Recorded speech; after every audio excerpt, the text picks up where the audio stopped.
Shalom, Kahala, Yahweh, Ba'ashim, Yahweh Shai, Ba'ashim Rekakadash. Much honors and respects to the apostles and elders of Great Millstone, and to all the brothers out there doing the work of sincerity and truth, rightfully dividing the word of truth. You do it through your precepts. I say Shalom, back for another quick 4-part lesson, and we're going to title it World War III Update. We are already in World War III, which leads into Armageddon, okay? You know, ultimately going from conventional weapons into the ICBMs, the arrows of the Lord, that thermonuclear fire, all right? And no, the earth is not going to be destroyed. The earth abideth forever, people, okay? They tell you that in Escalates, the first chapter, all right? That the earth abideth forever. Yeah, are certain parts of the earth are going to burn and be destroyed? Yes, okay? Like, for example, America is the lake of fire, okay? And it's going to be a desolation. It's a memorial unto the Lord, all right? For what they did to the Israelites, to Jacob, the 12 tribes of Israel, which was made up of you Negro Latinos and Native Americans that make up the 12 tribes of Israel, all right? And this is not only here in the Bible, but as well as written in secular history by Edomite scholars, okay, going back to the 17th, 18th, 19th, and early 20th century, okay? What do you think they got that knowledge from? They all use the same source, the Bible, all right? So, and of course, those books were kept out of libraries, but have been available now for quite some time.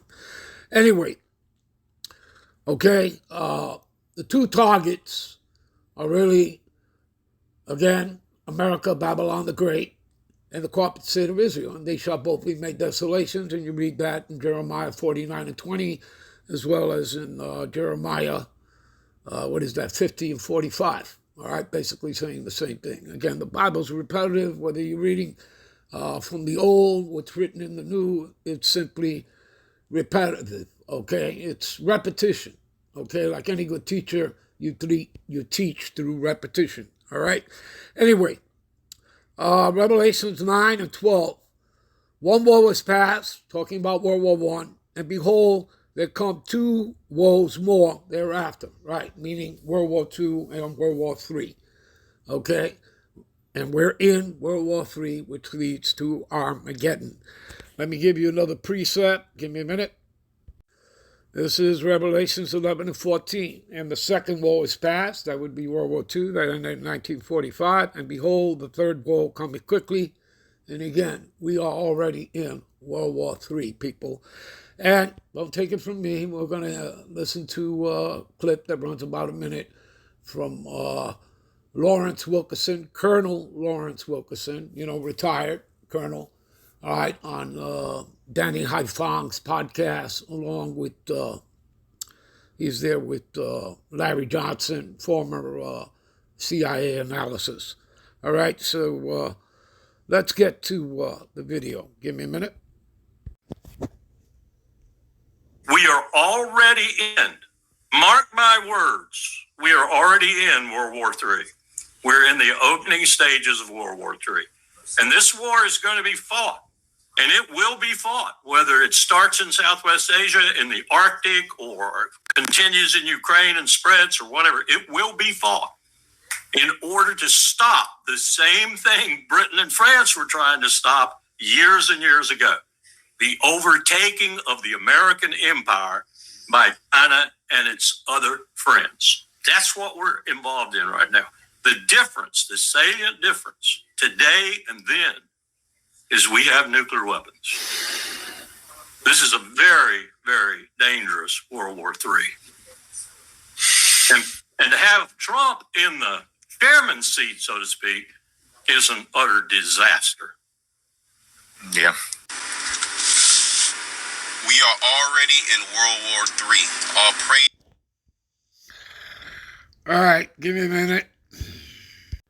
All right, let's pick it up here in Isaiah 47 and 5. And again, I was doing, I did from verses 1 through 4 and gave you plenty of precepts, so we couldn't finish it, but we're still going to be jumping around, people hitting the different precepts. But let's get started here. Isaiah 47 and 5.